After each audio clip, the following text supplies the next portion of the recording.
Assalamu alaikum.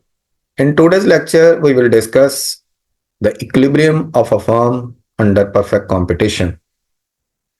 Perfect competition हमने last lecture में देखा था कि क्या होता है।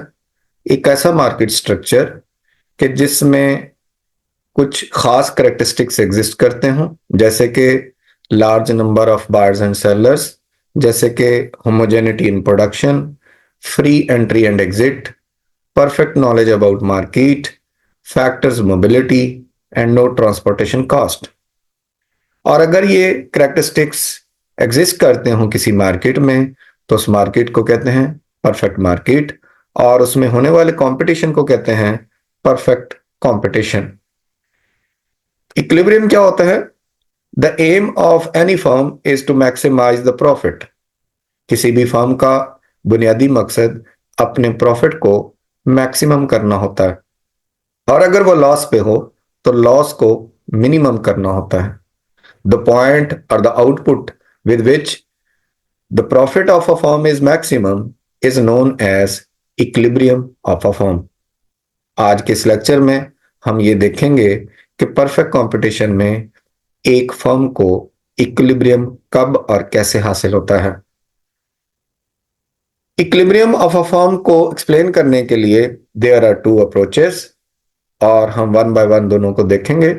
पहली अप्रोच है total revenue total cost approach. According to this approach, the firm's profit is maximum when the gap between total revenue and total cost is maximum. The gap between total revenue and total cost क्या होगा? This positive gap is called the profit. So the point or the output with which profit of a firm is maximum, firm is in equilibrium position। हम इसको एक दफा इसको explain करेंगे कैसे।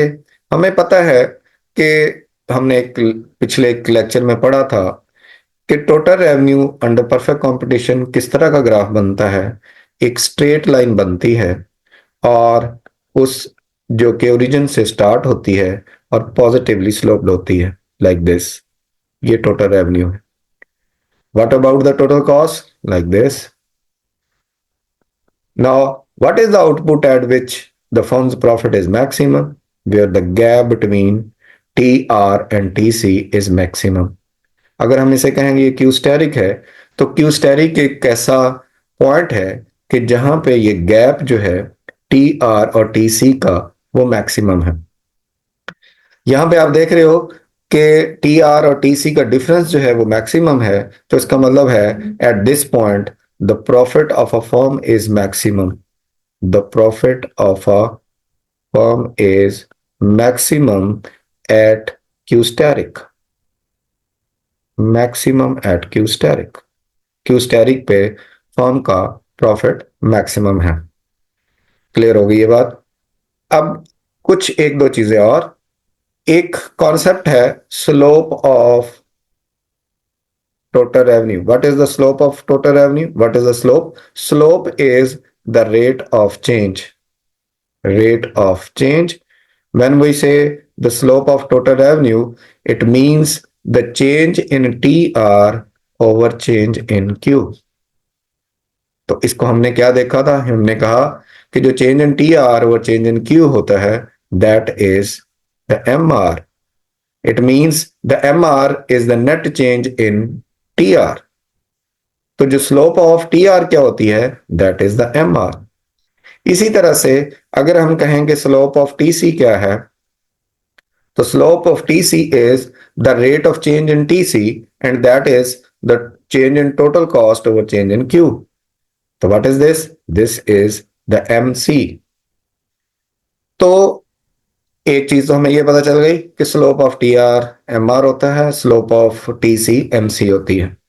अब एक चीज और कि जो एक स्ट्रेट लाइन होती है, जैसे लाइक दिस, जैसे हमने ये बनाया, स्ट्रेट लाइन पर जो स्लोप होती है वो सेम होती है। किसी भी पॉइंट पर स्लोप क्या है? सेम है।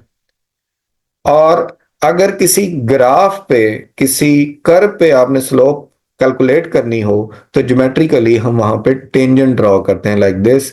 या हम कहेंगे ये एक डिमांड कर्व है, इसकी स्लोप निकालनी है, तो हम एक टेंजेंट ड्रॉ करेंगे लाइक दिस। तो जो कर्व पे ज्योमेट्रिकली स्लोप क्या होती है, वहां पे जिस पॉइंट पर आपने स्लोप कैलकुलेट करनी होती है वहां पे उसका टेंजेंट ड्रॉ करते हैं। ये एक और बात मैंने आपको समझाई। अब एक तीसरी बात, जब दो लाइंस एक दूसरे के पैरेलल होती हैं तो उन पे भी स्लोप सेम होती है। मसलन ये दो पैरेलल लाइंस हैं, तो जो स्लोप इस पॉइंट पर होगी वही स्लोप इस पॉइंट पर, इस लाइन पर होगी। अब बढ़ते हैं वापस ग्राफ की तरफ। हम ये देखना चाह रहे हैं कि जो क्यू स्टेरिक पर स्लोप ऑफ टी आर क्या है और स्लोप ऑफ टी सी क्या है। अच्छा, ये ग्राफ कर्व था, इस पे हमने टेंजेंट ड्रॉ किया, तो ये एक इसकी स्लोप आ गई। हमने कहा कि जो स्ट्रेट लाइन होती है उसकी स्लोप ऐसे ही कैलकुलेट होती है, ये ऐसे ही होती है। अब ये दो लाइंस एक दूसरे के पैरेलल हो गई। हमने अभी कहा है कि जो दो पैरेलल लाइंस पे स्लोप सेम होती है। अब जब हमने ये टेंजेंट ड्रॉ किया टीसी पर, तो ये आ गई स्लोप ऑफ टीसी। और यहां पर जब हमने यहां पे स्लोप कैलकुलेट की, तो ये है स्लोप ऑफ टी आर। तो हमें क्या पता चला, हमें ये पता चला कि at Q asterisk slope of T C is equal to slope of T R. कि जहां पर प्रॉफिट मैक्सिमम है वहां पर slope of total cost slope of total revenue के इक्वल है। स्लोप ऑफ टीसी को क्या कहते हैं, M C. Slope of T R को क्या कहते हैं, एम आर।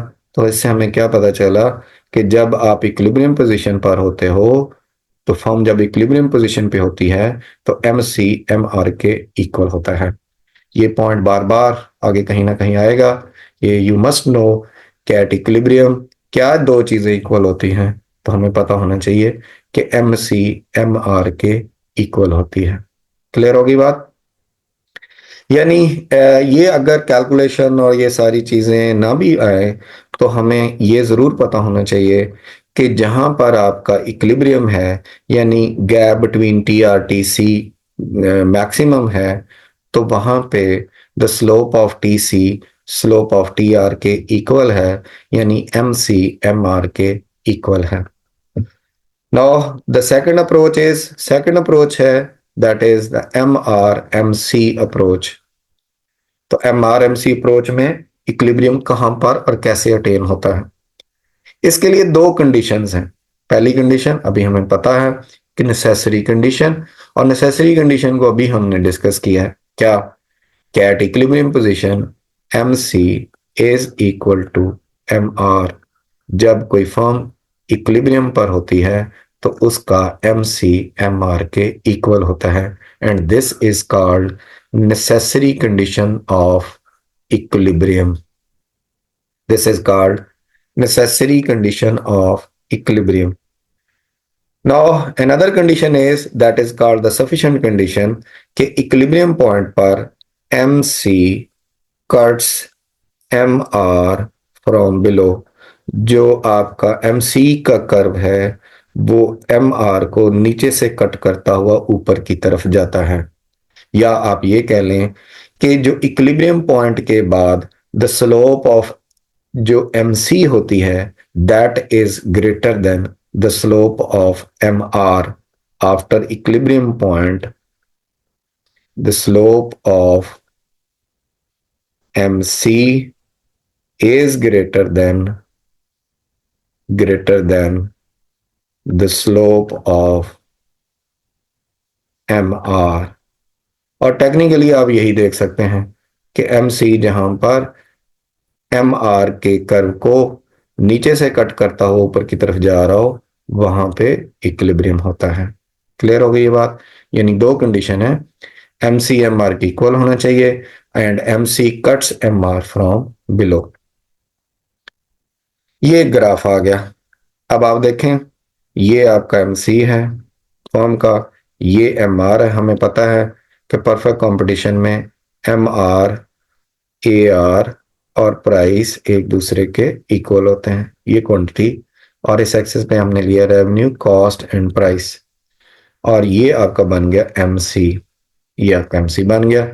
अभी एमसी 2 पॉइंट पर कट कर रहा था, एक इधर एक इधर, एक क्यू नॉट पे एक क्यू वन पे, यहां से देखें क्यू नॉट पे एक क्यू वन पे। तो इक्विलिब्रियम कहां पर होगा फॉर्म का?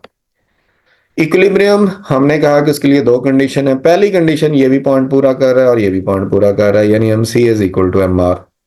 लेकिन दूसरी कंडीशन जो कि सफिशिएंट कंडीशन है, वो सिर्फ यही वाला पॉइंट पूरा कर रहा है कि M C cuts M R from below.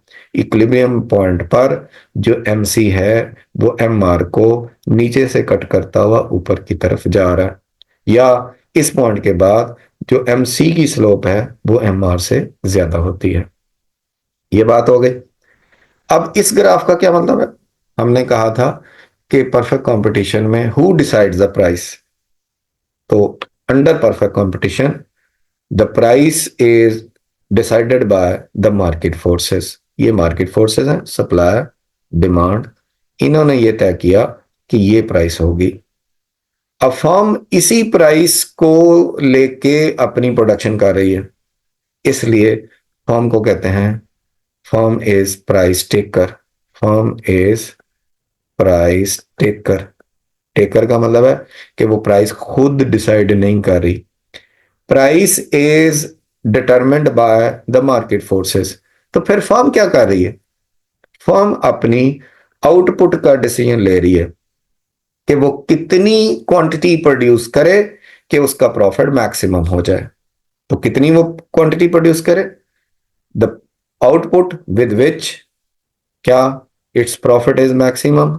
तो so it is the point where the MC is equal to M R और MC cuts M R from below. यानी ये वो वाला पॉइंट होता है जहां पे फर्म का प्रॉफिट मैक्सिमम होता है, जहां पे एमसी एम आर के इक्वल होता है और एमसी एम आर को नीचे से कट करता हुआ ऊपर की तरफ जा रहा होता है।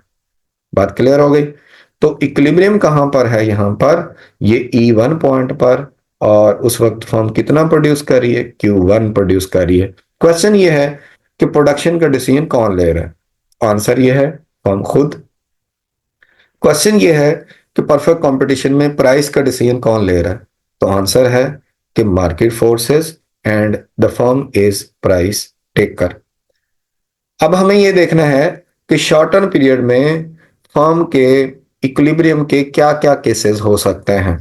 तो now the different cases of firms equilibrium under perfect competition in the short term period. Short term period में फर्म्स के इक्विलिब्रियम के डिफरेंट केसेस को हम डिस्कस करेंगे। शॉर्ट टर्म पीरियड क्या होता है? इसको हमने पहले डिस्कस किया था कि एक ऐसा टाइम पीरियड जिसमें at least one of the factors of production is fixed. कम से कम एक फैक्टर जो है वो फिक्स हो तो उसको शॉर्ट टर्म पीरियड कहते हैं। एक और चीज नोट करें कि शॉर्ट टर्म पीरियड में ना ही कोई फर्म बिजनेस में एंटर हो सकती है ना उसको छोड़ के जा सकती है। यानी जो करेक्टरिस्टिक था परफेक्ट कंपटीशन का कि free entry and exit, it is for the long run period. Short term में ना ही कोई फर्म बिजनेस में एंटर हो सकती है ना उसको छोड़ के जा सकती है। तो फिर फर्म क्या कर सकती है? फर्म ज्यादा से ज्यादा ये कर सकती है कि अगर कोई ऐसी पोजीशन में आ जाए तो वो अपनी प्रोडक्शन को क्लोज कर सकती है लेकिन बिजनेस को क्लोज नहीं कर सकती। तो there are different cases of firms equilibrium in the short term period. उनमें से एक है एबनॉर्मल प्रॉफिट। एबनॉर्मल प्रॉफिट को सुपर नॉर्मल प्रॉफिट भी कहते हैं, सुपर नॉर्मल प्रॉफिट। और एबनॉर्मल प्रॉफिट को पॉजिटिव इकोनॉमिक प्रॉफिट भी कहते हैं, पॉजिटिव इकोनॉमिक प्रॉफिट भी इसको कहते हैं। ये हमने इसको एक ग्राफ से शो कराना है। और एबनॉर्मल प्रॉफिट कब होता है? जब फर्म का टोटल रेवेन्यू टोटल कॉस्ट से ग्रेटर होता है, या एवरेज रेवेन्यू एवरेज कॉस्ट से ग्रेटर होता है। ये चीज हमने एक ग्राफ से शो करनी है कि फर्म का जो टोटल रेवेन्यू टोटल कॉस्ट से ग्रेटर हो या उसका एवरेज रेवेन्यू एवरेज कॉस्ट से ग्रेटर हो। तो इसको हम बनाते हैं ग्राफ को। आपने जो लोग इस वक्त इस लेक्चर को देख रहे हैं, कोशिश ये करनी है उसको स्टेप बाय स्टेप जो है वो बनाना है ताकि आपको ग्राफ में कोई इशू ना आए। पहला स्टेप ये है कि हमने एक्सेस को बनाया और इसको लेबल किया। इस एक्सेस पे हमने लिया आउटपुट और इस एक्सेस पे हमने लिया रेवेन्यू, कॉस्ट एंड प्राइस। वही नो, अंडर परफेक्ट कंपटीशन जो है वो MR, AR और प्राइस एक दूसरे के इक्वल होते हैं और डिमांड कर्व उसका कैसा बनता है, हॉरिजॉन्टल बनता है। ये चीजें हमें ऑलरेडी पता है। ये हमारा बन गया कि under perfect competition MR, AR और प्राइस एक दूसरे के इक्वल है। जब आप बनाएंगे तो पहले आपने इतना बनाना है, फिर आपने देखना है कि और क्या किया, फिर आपने देखना चौथा स्टेप क्या लिया, यानी पॉज कर करके आपने इसको साथ साथ बनाना। MC का हम वो वाला जो है वो वाला हिस्सा ले रहे हैं, वो वाला पार्ट ले रहे हैं कि जो कि इक्विलिब्रियम का, यानी हम ये वाला इसको क्रॉस नहीं करा रहे, हम ये वाला इस तरह से बना रहे हैं ताकि आपको कोई कंफ्यूजन ना हो। क्योंकि MC ऐसे ही जाता है, ऊपर से ये ऐसे भी आ सकता है, लेकिन हम ये वाला हिस्सा इसको बना रहे हैं।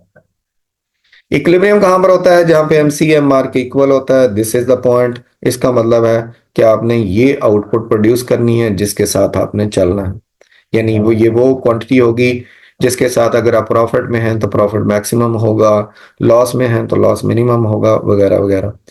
इतनी डायग्राम जो है वो हर केस में सेम रहनी है, इसलिए आप हर केस का अगर स्ट्रक्चर बनाएं तो इतना जो है वो सेम ही रहना। अब आप क्या करेंगे, हमने ये शो करना है कि इक्विलिब्रियम पे हमने ये शो करना है कि जो AR है that should be greater than AC, AR AC के ग्रेटर होगा। तो हमने जो AC है वो AR से नीचे बनाना है। AC हमने क्या करना है, AR से, यानी ये लाइन AR की है तो इससे हम नीचे AC बनाएंगे, ये जैसे रहे।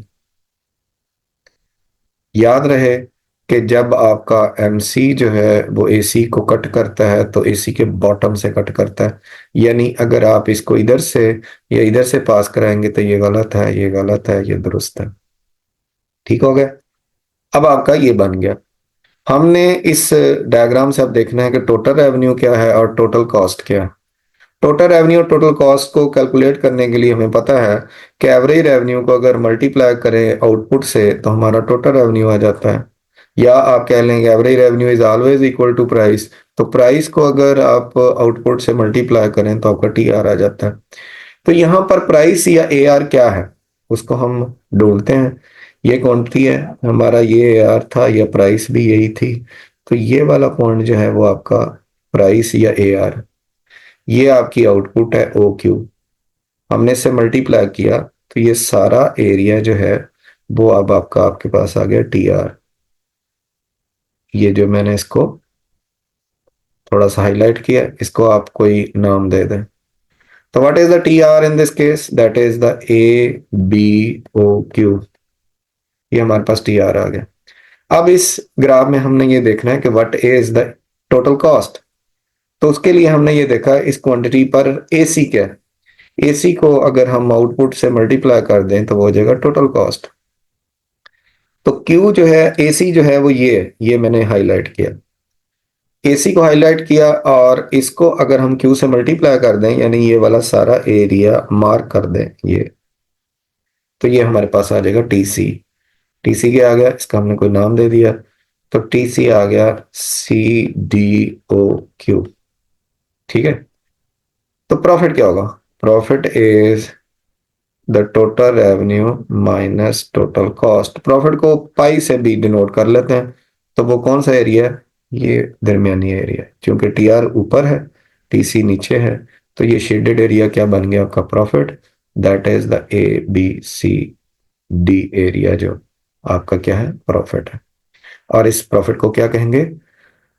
एबनॉर्मल प्रॉफिट या सुपर नॉर्मल प्रॉफिट या पॉजिटिव इकोनॉमिक प्रॉफिट। बात क्लियर हो गई? अब हम चलते हैं इसके दूसरे केस की तरफ। दूसरे केस की तरफ शॉर्ट टर्म में फर्म के चार केसेस हो सकते हैं: abnormal profit, normal profit, loss और shut down decision point. Second one, normal profit. Normal profit को ब्रेक इवन पॉइंट भी कहते हैं, ब्रेक इवन पॉइंट। और इसको जीरो इकोनॉमिक प्रॉफिट भी कहते हैं, जीरो इकोनॉमिक प्रॉफिट। ये कब होता है? When the TR is equal to TC, या आप कह लें AR is equal to AC। जब ये पोजीशन आएगी तो फर्म क्या कमा रही होगी? Break even. तो इसको ब्रेक इवन क्यों कहते हैं? जबकि आपका तो टोटल रेवेन्यू टोटल कॉस्ट के इक्वल है। ये क्वेश्चन है कि व्हाई वी से it's the normal profit. Normal profit क्यों? प्रॉफिट किधर है? जब हम कहते हैं टोटल रेवेन्यू टोटल कॉस्ट के इक्वल है तो प्रॉफिट तो कुछ भी नहीं है। हाँ, होता यह है कि जो एंटरप्रेन्योर होता है, जो प्रोड्यूसर होता है, उसकी अपनी सर्विसेज जो होती हैं उसने कॉस्ट में डाली होती है। मसलन मैंने काम शुरू किया और मैंने कहा कि मेरे जो काम मैं कर रहा हूँ इसका देखभाल कर रहा हूँ, लुक आफ्टर कर रहा हूँ इस बिजनेस की, और मेरी अपनी सर्विसेज की वैल्यू सपोज 1 लाख है।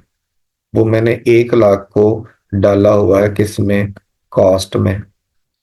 ठीक है। तो जब total revenue total cost equal आएगी, तो चूंकि मेरा ये रेवेन्यू इस मेरी ये सैलरी इसमें शामिल थी, तो 1 लाख तो मुझे मिलने के बाद तो TRTC के इक्वल हुआ ना। That's why it is called the normal profit. बात क्लियर हो गई? इसको हम बनाते हैं। ये आपका पहला स्टेप, क्यू। फिर इधर रेवेन्यू कॉस्ट प्राइस। फिर इधर क्या है? MR AR और प्राइस एक दूसरे के इक्वल हैं।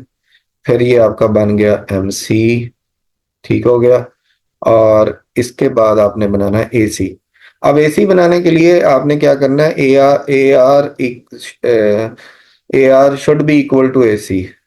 तो AR को AC के इक्वल दिखाने के लिए हमने AC को कहाँ से पास करेंगे कि AR AC के इक्वल आए? हमें ये पता है कि अगर हमने इसको इक्वल दिखाना है, चलो ये पेन और ले लेते हैं। ये AC, तो आप देखें, इसको लेबल कर लें। What is the TR in this case? TR is ABOQ। What is the TC? वो भी इसी पॉइंट पर है, तो दैट इज ABOQ। और हमने ये कहा है कि when TR is equal to TC, a firm earns normal profit or it is in on the break even point। Clear होगी बात? तीसरा आ गया जी, लॉसेस। लॉसेस कब होंगे? जब टोटल रेवेन्यू टोटल कॉस्ट से कम हो जाएगा, या आप कह लें कि एवरेज रेवेन्यू एवरेज कॉस्ट से कम होगा। तो हमने ये चीज दिखानी है। ठीक है। अगेन हम उसको स्ट्रक्चर को बना लेते हैं। कैसे? ये आपके पास आउटपुट, ये रेवेन्यू कॉस्ट एंड प्राइस है, ये आपका MR AR और प्राइस एक दूसरे के इक्वल हैं, और इसी तरह से ये आपका MC है, और ये आपका इक्विलिब्रियम आ गया आउटपुट। अब हमने क्या शो करना है? हमने ये शो करना है कि जो AC है वो ग्रेटर है AR से, यानी AC का ग्राफ इससे ऊपर बनेगा। ये बना लिया हमने। ठीक हो गया। अब इस लाइन को एक्सटेंड कर लें। ये कर दिया एक्सटेंड। इसको आप इधर ज्वाइन कर दें, ये ज्वाइन कर दिया इधर। तो what is the TR in this case? TR आएगा यहां से, इसका कोई आप लेबल कर दें। इसको हमने जैसे कर दिया ABOQ, आपका TR आ गया। What is the TC in this case? तो हमने इसको लेबल कर दें। तो what is the TC? That is the CDOQ। तो यहां पर TC is greater then TR है। कितना ग्रेटर है? इसको हम शेड कर लेते हैं, किसी और कलर से कर लेते हैं। ये यानी टोटल कॉस्ट ग्रेटर है TR से, तो लॉस कितना हुआ? लॉस हुआ CDAB एरिया। ये आपका क्या आ गया? लॉस आ गया। चौथी फिर डायग्राम आ गई शट डाउन डिसीजन पॉइंट। जैसे मैंने कहा कि शॉर्ट टर्म पीरियड में ना ही new firms can not enter into the business and old firms can not exit the business. तो इससे फिर क्या होगा? अब फर्म ज्यादा से ज्यादा क्या कर सकती है? अपनी प्रोडक्शन को क्लोज कर सकती है। तो क्वेश्चन ये है कि वो कब क्लोज करती है? जब तक फर्म का जो रेवेन्यू है उससे आपकी वेरिएबल कॉस्ट पूरी होती रही हो रही हो, a firm will remain in the production. क्योंकि जो फिक्स कॉस्ट है अब उसको हर हाल में देनी देनी है। तो अगर उसकी वेरिएबल कॉस्ट जो है वो पूरी हो रही है तो फर्म जो है वो प्रोडक्शन में रहती है। लेकिन अगर उसकी वेरिएबल कॉस्ट भी पूरी ना हो रही हो तो वो प्रोडक्शन को क्लोज कर देती है। टेक्निकली हम ये कह सकते हैं कि अगर जो प्राइस है या ए आर है दैट इज ग्रेटर देन और equal to average variable cost, a firm will remain in the production. Firm जो है प्रोडक्शन में रहेगी। ठीक है। कब नहीं रहेगी? If price is lesser than average variable cost, a firm will close the production. Firm जो है प्रोडक्शन को क्लोज कर देगी, बिजनेस को क्लोज नहीं कर सकती क्योंकि बिजनेस को क्लोज वो लॉन्ग रन में ही कर सकती है। तो वो पॉइंट जहां पर प्राइस एबीसी के इक्वल होती है, this point is called shut down decision point. Shut down decision point. इस पॉइंट तक कोई भी फर्म अपनी प्रोडक्शन जारी रखती है। क्यों? क्योंकि उसकी वेरिएबल कॉस्ट निकल रही होती है तो उसको लग रहा होता है कि जो है वो बेहतरी आ जाएगी और हो सकता है वो उस लॉस को, फिक्स कॉस्ट के लॉस को भी कम कर सके। लेकिन जब उसकी वेरिएबल कॉस्ट भी पूरी ना हो रही हो, यानी बिजनेस अगर वो कोई एक्टिविटी करती है तो उसका लॉस बढ़ जाए, अगर ना करे तो लॉस कम हो, तो फिर वो एक्टिविटी नहीं करती। इस चीज को हमने शो करवाना है ग्राफ से। तो उसी तरह से आप एक इसमें एवीसी एक एडिशनल हम बनाएंगे ताकि हमें पता चल सके कि किस पॉइंट तक वो प्रोडक्शन में रहेगी। ये आपका उसी तरह से है। ये एम आर ए आर और प्राइस एक दूसरे के इक्वल हैं। ये आपका बन गया जी एम सी। ये आपका आ गया इक्विलिब्रियम, यानी ये वाला वो पॉइंट है जहां पर जितनी आउटपुट आप प्रोड्यूस करते हैं। अब इसमें ये बना तो हम लॉस ही रहे हैं क्योंकि एसी ऊपर है, यहां से हमें पता चला लॉस है। ठीक है। अब इसके साथ हम बनाएंगे एबीसी। एबीसी जो है वो ये शो कर रहा है कि उसकी वेरिएबल कॉस्ट बड़ी मुश्किल से पूरी हो रही है और ये वाला पॉइंट एक्चुअली आपका शट डाउन डिसीजन पॉइंट है। शट डाउन डिसीजन पॉइंट है। ये ग्राफ क्या बता रहा है? ग्राफ ये बता रहा है कि फर्म जो है उसको लॉस हो रहा है। कितना लॉस हो रहा है? वही अगर हम इसका नाम दे दें तो कितना लॉस हो रहा है? Loss of a firm is C D A B area. Question ये है कि क्या फर्म जो है वो इस वक्त प्रोडक्शन कर रही है? तो आंसर है जी कर रही है। क्यों? क्योंकि उसकी प्राइस जो है वो एवरेज वेरिएबल कॉस्ट के इक्वल है। अगर ये एवरेज वेरिएबल कॉस्ट का ग्राफ स्लाइटली ऊपर हो जाए तो फिर क्या करेगी? A firm will close the production. Firm जो है वो अपनी प्रोडक्शन को क्लोज कर देगी। क्यों? क्योंकि अब उसकी वेरिएबल कॉस्ट भी कवर नहीं हो रही। तो इसलिए इस पॉइंट को कहते हैं शट डाउन डिसीजन पॉइंट। बात क्लियर हो गई? Now the case of equilibrium in the long run period. ये केसेस नहीं है, ये केस ही है। क्योंकि लॉन्ग रन में हम कहते हैं कि कोई भी फर्म किसी बिजनेस में एंटर हो भी सकती है और वो अपने बिजनेस को क्लोज भी कर सकती है। तो अगर एक फर्म जो है वो एबनॉर्मल प्रॉफिट कमा रही हो तो एबनॉर्मल प्रॉफिट, तो उससे क्या होगा कि लॉन्ग रन में उसको देके कुछ और firms, new firms enter into the business. New firms enter होंगी, एंटर इनटू द बिजनेस। तो उससे क्या होगा? उससे ये होगा कि कंपटीशन बढ़ेगा। कंपटीशन बढ़ेगा। अब कंपटीशन बढ़ने से क्या होगा कि आपका जो एबनॉर्मल प्रॉफिट है, एबनॉर्मल प्रॉफिट है वो टर्न्स इनटू नॉर्मल प्रॉफिट। तो वो उसका एबनॉर्मल प्रॉफिट नॉर्मल में चेंज हो जाएगा। और अगर कोई फर्म जो है वो लॉस पे हो, तो लॉस पे वो कंटिन्यूसली लॉस को बियर नहीं करेगी। वो अल्टीमेटली या तो अपने आप को कोई स्ट्रेटजीज में चेंज लाएगी जिससे वो लॉस से नॉर्मल प्रॉफिट पे पहुंच जाएगी, तो या फिर वो क्या करेगी, क्विट करेगी। So, in the long run, there is only one case under perfect competition, and that is the normal profit. Graph उसी तरह का बनना है जैसे अभी हमने बनाया है। जस्ट उसके साथ क्या आ जाएगा कि जो एवरेज कॉस्ट होगी वही एवरेज वेरिएबल कॉस्ट होगी, चूंकि उसमें कोई फर्क ही नहीं हो सकता। चूंकि लॉन्ग रन में आपको पता है कि total cost of a firm is क्या है, टोटल वेरिएबल कॉस्ट होती है, यानी कोई चीज फिक्स्ड नहीं होती। ग्राफ बनाते हैं, एक दफा ग्राफ बना लेते हैं। ये ग्राफ आ गया आपका। जस्ट हमने इसको मेंशन ये किया कि ये लॉन्ग रन मार्जिन कॉस्ट है, ये लॉन्ग रन एवरेज कॉस्ट है, ये एम आर ए आर और प्राइस एक दूसरे के इक्वल हैं। और ये फर्म क्या कमा रही है, ये नॉर्मल प्रॉफिट कमा रही है। क्यों? क्योंकि यहाँ पे टोटल रेवेन्यू टोटल कॉस्ट के इक्वल है, और या आप कह लें कि एवरेज रेवेन्यू एवरेज कॉस्ट के इक्वल है।